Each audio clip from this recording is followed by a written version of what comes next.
जय श्री राम। नमस्कार दोस्तों, आप सबों का मेरे चैनल जय श्री राम पर स्वागत है। तो दोस्तों, आइए जानते हैं हनुमान जी को पंचमुखी क्यों कहा जाता है। लंका में महाबलशाली मेघनाथ के साथ बड़ा ही भीषण युद्ध चला। अंततः मेघनाथ मारा गया।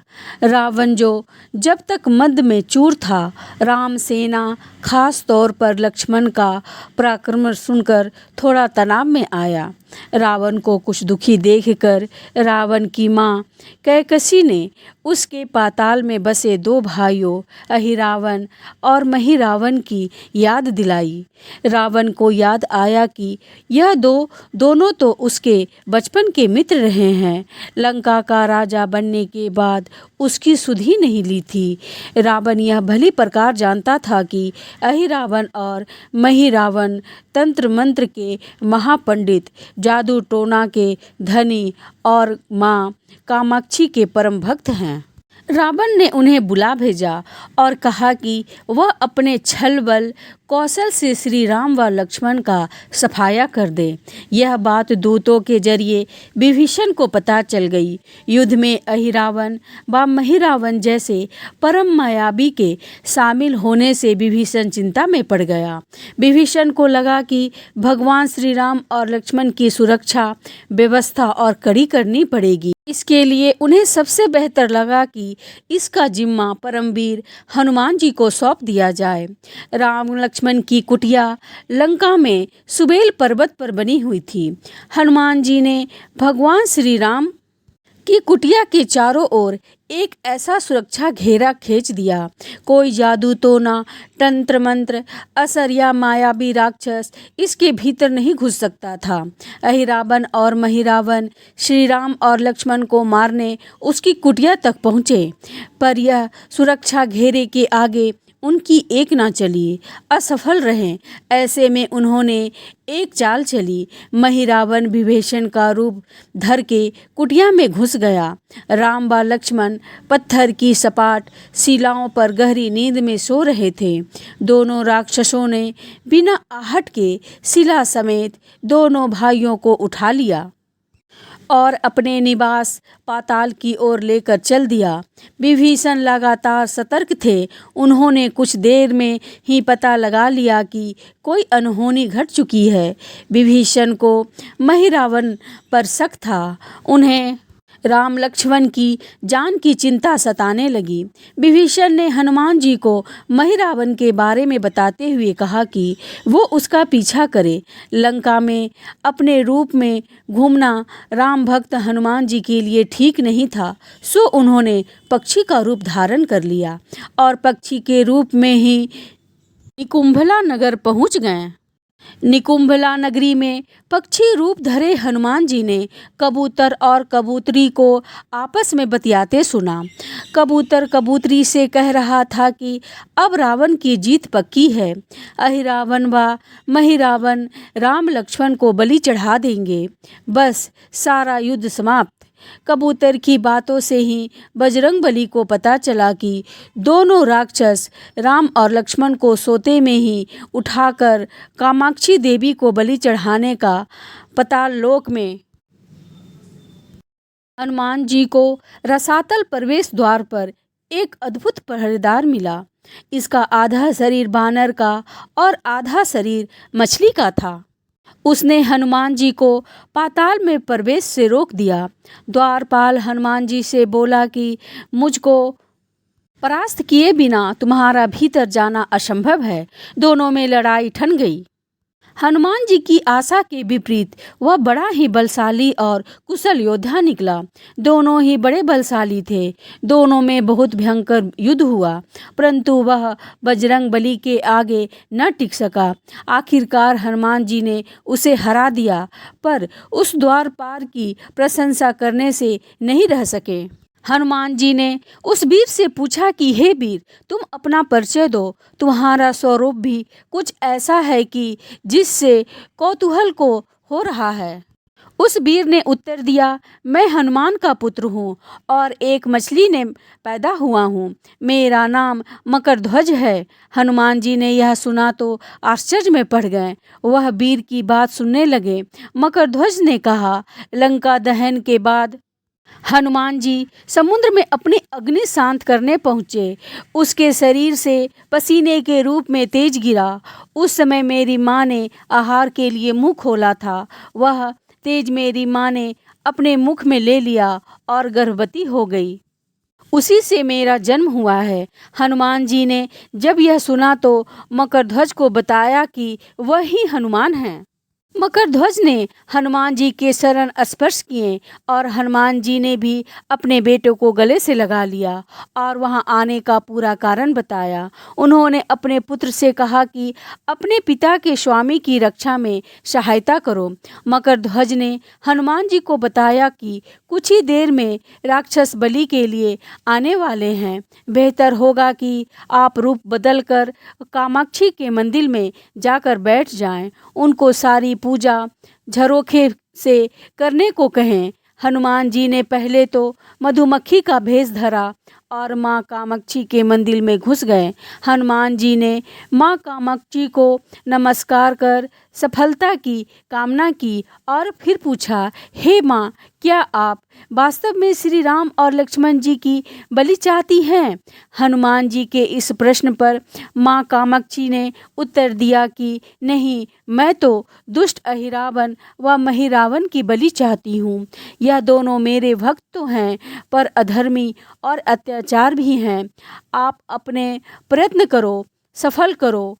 मंदिर में 5 दीप जल रहे थे, अलग अलग दिशाओं और स्थान पर। माँ ने कहा, यह दीप अहिरावण ने मेरी प्रसन्नता के लिए जलाए हैं। जिस दिन ये एक साथ बुझा दिए जाएंगे उसका अंत सुनिश्चित हो सकेगा। इसी बीच गाजे बाजे और शोर सुनाई पड़ने लगा। अहिरावण महिरावण बलि चढ़ाने के लिए आ रहे थे। हनुमान जी ने अब माँ कामाक्षी का रूप धरा। जब अहिरावण और महिरावण मंदिर में प्रवेश करने ही वाले थे कि हनुमान जी का महिला स्वर गूंजा।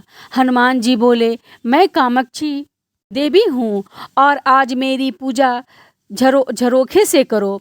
झरोखे से पूजा आरंभ हुई। ढेर सारा चढ़ावा माँ कामाक्षी के झरोखों से चढ़ाया जाने लगा। अंत में बंधक बलि के रूप में राम लक्ष्मण को भी उसी में डाला गया। दोनों बंधक में बेहोश थे। हनुमान जी ने तुरंत उन्हें बंधक से मुक्त किया।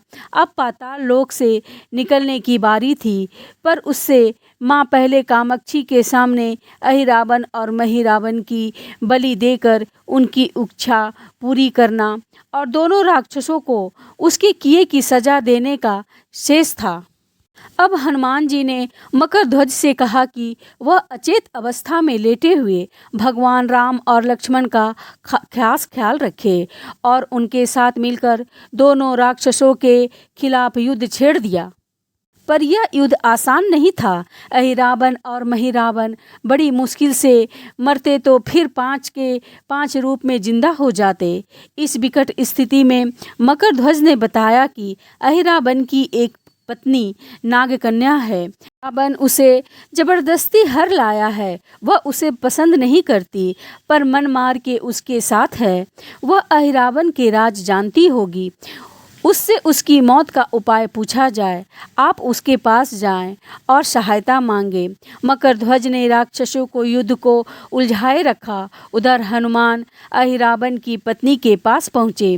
नागकन्या ने उससे कहा कि यदि तुम अहिरावण के मृत्यु का भेद बता दो तो उसे मारकर तुम्हें उसके चंगुल से मुक्त कर देंगे। अहिरावण की पत्नी ने कहा, मेरा नाम चित्रसेना है। मैं भगवान विष्णु की भक्त हूँ। मेरे रूप पर अहिरावण मर मिटा और मेरा अपहरण कर लाया है और मुझे यहाँ कैद किए हुए है। पर मैं उसे नहीं चाहती, लेकिन मैं अहिरावण का भेद तभी बताऊंगी जब मेरी इच्छा पूरी की जाएगी। हनुमान जी ने अहिरावण की पत्नी नागकन्या चित्रसेना से पूछा कि आप अहिरावण की मृत्यु का रहस्य बताने के बदले में क्या चाहती हैं। आप मुझसे अपनी शर्त बताइए, मैं उसे जरूर मानूंगा। चित्रसेना ने कहा, दुर्भाग्य से अहिरावण जैसा असुर मुझे हर लाया, इससे मेरा जीवन खराब हो गया। मैं अपने दुर्भाग्य को सौभाग्य में बदलना चाहती हूँ। आप अगर मेरा विवाह श्री राम से करने का वचन दे दे तो मैं अहिरावण के वध का रहस्य बताऊंगी। हनुमान जी सोच में पड़ गए। भगवान श्री राम तो एक पत्नी निष्ठा हैं, अपनी धर्म पत्नी देवी सीता को मुक्त कराने के लिए असुरों से युद्ध कर रहे हैं। वह किसी और से विवाह की बात तो कभी भी नहीं स्वीकारेंगे। मैं कैसे वचन दे सकता हूँ। फिर सोचने लगे कि यदि समय पर उचित निर्णय नहीं लिया गया तो स्वामी के प्राण ही संकट में हैं। असमंजस में स्थिति में बेचैन हनुमान जी ने ऐसी राह निकाली कि सांप भी मर जाए और लाठी भी ना टूटे। हनुमान जी बोले, तुम्हारी शर्त स्वीकार है, पर हमारी भी एक शर्त है। यह विवाह तभी होगा जब तुम्हारे साथ भगवान राम जिस पलंग पर आसीन होंगे वह वहीं सलामत रहना। यदि वह टूट गया तो इसे अपशगुन मानकर वचन से पीछे हट जाऊंगा। जब महाकाय अहिरावण के बैठक से पलंग नहीं टूटता तो भला श्री राम के बैठने से कैसे टूटेगा। यह सोचकर चित्रसेन तैयार हो गई। उसने अहिरावण समेत सभी राक्षसों का अंत का सारा भेद बता दिया। चित्रसेना ने कहा, दोनों राक्षसों के बचपन की बात है। इन दोनों के कुछ शरारती राक्षस मित्र ने कहीं से एक भ्रामरी को पकड़ लिया था। मनोरंजन के लिए वह उसे भ्रामरी को बार बार कांटों से छेड़ रहे थे। भ्रामरी साधारण भ्रामरी नहीं थी, वह भी बहुत मायावी थी, किंतु किसी कारणवश वह पकड़ में आ गई थी।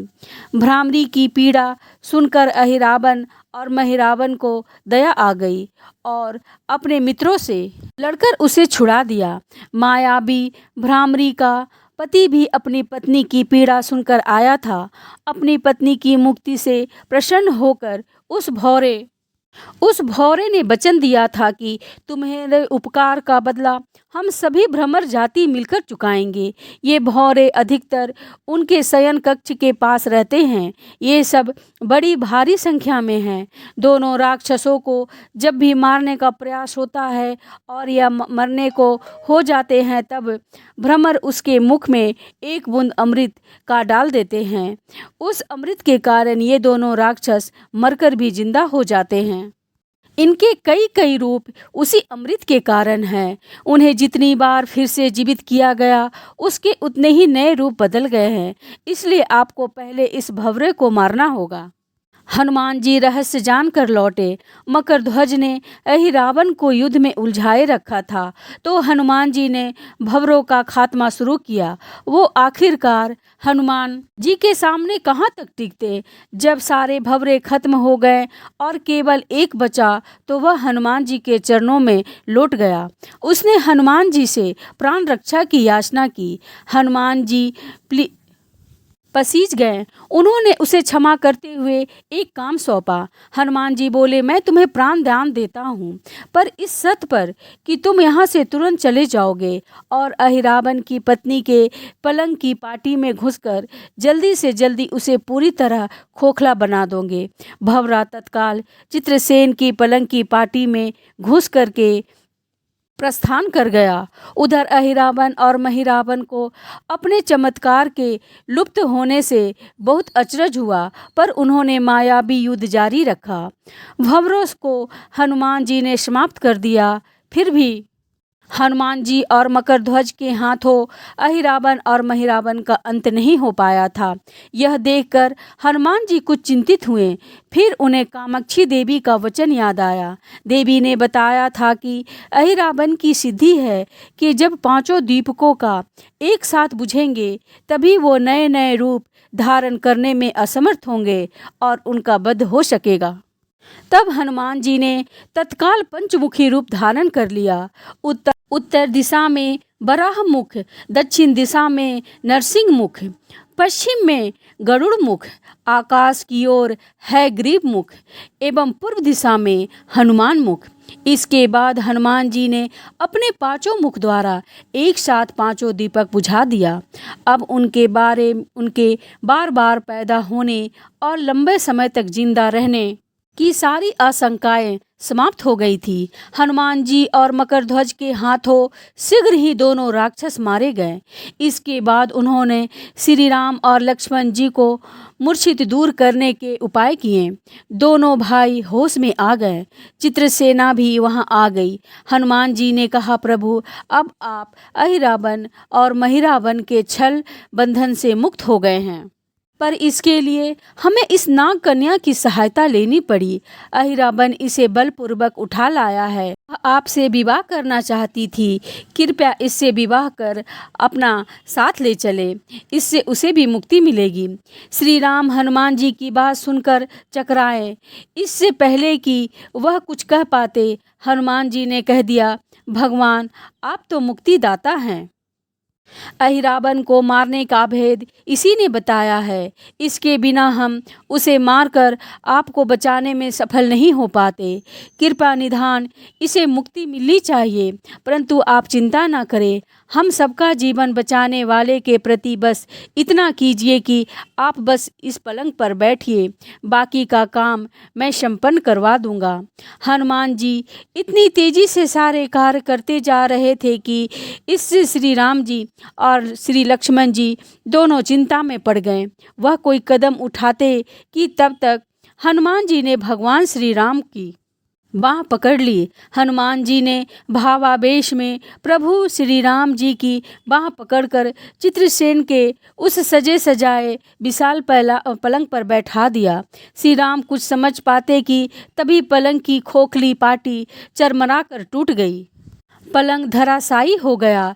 चित्रसेन भी जमीन पर आ गिरी। हनुमान जी भी हंस पड़े और फिर चित्रसेन से बोले, अब तुम्हारी शर्त तो पूरी हुई नहीं, इसलिए यह विवाह नहीं हो सकता। तुम मुक्त हो और हम तुम्हें तुम्हारे लोक भेजने का प्रबंध करते हैं। चित्रसेना समझ गई कि उसके साथ छल हुआ है। उसने कहा कि उसके साथ छल हुआ है। मर्यादा पुरुषोत्तम के सेवक उसके सामने किसी के साथ छल करे, यह तो बहुत अनुचित है। मैं हनुमान जी को श्राप दूंगी। चित्रसेना हनुमान जी को श्राप देने ही जा रही थी कि श्री राम का सम्मोहन भंग हुआ।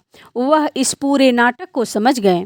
उन्होंने चित्रसेना को समझाया, मैंने एक पत्नी धर्म से बंधे होने का संकल्प लिया है, इसलिए हनुमान जी को यह करना पड़ा। उन्हें क्षमा कर दो। क्रुद्ध चित्रसेना को तो उनसे विवाह का जिद पकड़े बैठी थी। श्री राम ने कहा, मैं जब द्वापर में श्री कृष्ण अवतार लूँगा तब मैं तुम्हें सत्यभामा के रूप में अपनी पटरानी बनाऊंगा।